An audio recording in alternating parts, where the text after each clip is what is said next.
आइए बच्चों, हम अब अगले क्वेश्चन की तरफ बढ़ते हैं। क्वेश्चन नंबर 2, इसमें लिखा है बच्चों, ध्यान से पढ़िए। Find the value of theta. अब हमें थीटा की वैल्यू फाइंड करनी है in each of the following. अब देखिए बच्चों, यहाँ पर क्वेश्चन नंबर 1 लिखा है 2 sin 2 थीटा इक्वल √3। अब हमें इसमें इस थीटा की वैल्यू फाइंड करनी है। आइए इसको सोल्व करना शुरू करते हैं। छोटा सा क्वेश्चन है, पेपर में आ सकता है। देखिए बच्चों, sin 2 थीटा इक्वल √3।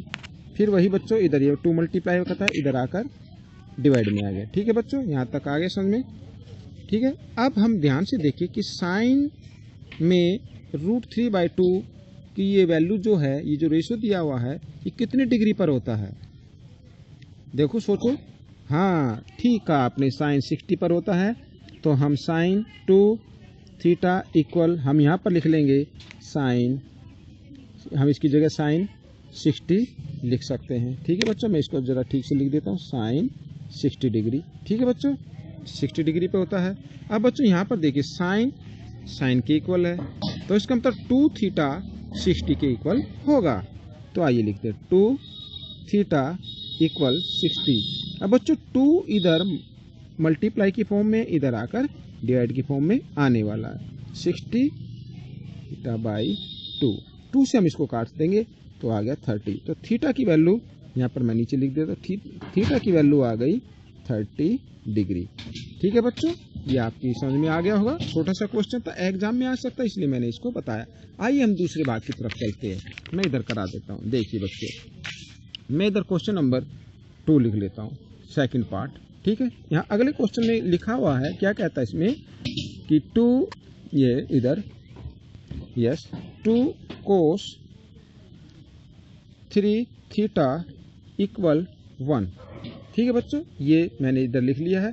फिर वही करना आपको, 2 इधर मल्टीप्लाई में सबसे पहले आप इधर लेके आए, cos 3 थीटा इक्वल 1/2। ठीक है बच्चों, अब ये आपको दिखाई दिया, समझ में आया क्या? cos थीटा है और इसका रेशो दिया 1/2, तो कितने डिग्री पे होता है?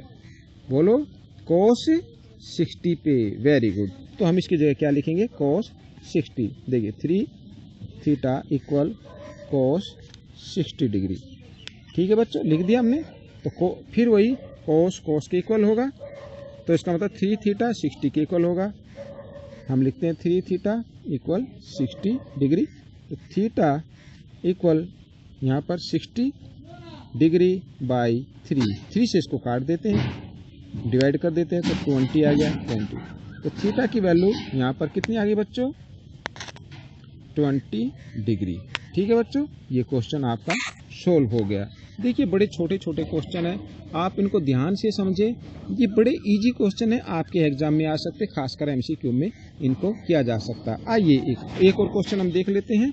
यहाँ पर लिखा है, तीसरे पार्ट में लिख लेता हूँ, लिखा है √3 tan 2 theta equal, sorry equal नहीं है, -3 इक्वल 0। ये देखिए बच्चों, ये माइनस का साइन है। ठीक है बच्चों, ये माइनस का साइन है, ये दिया हुआ है। तो सबसे पहले देखो, √3 इधर मल्टीप्लाई की फॉर्म में है, और ये -3 इधर, इस -3 को इधर ले आएंगे और √3 को हम इधर ले आएंगे। देखो कैसे करते हैं, देखो tan 2 थीटा इक्वल 3 आ गया, ये इधर माइनस का था, इधर आकर प्लस का हो गया। √3 इधर मल्टीप्लाई का था, इधर आकर डिवाइड में आ गया। ठीक है बच्चों, और यहाँ पर देखिए, इसका जो डिनोमिनेटर आया है वो रूट में आ गया। तो हम क्या करेंगे, इसका ये रूट डिनोमिनेटर में से हटा देंगे। हटाने के लिए क्या करते हैं, रैशनलाइज करते हैं।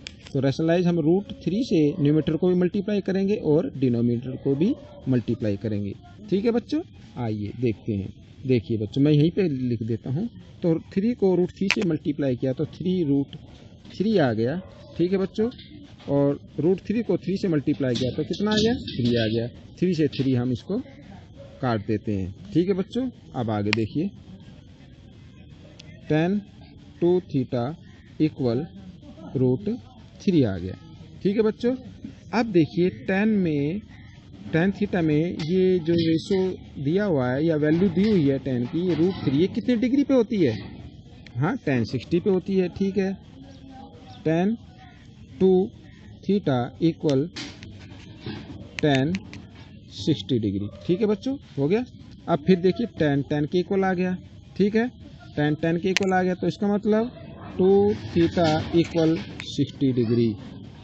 थीटा इक्वल 60 डिग्री डिवाइड 2 से इसको काट दिया 30, तो थीटा की वैल्यू आ गई 30 डिग्री।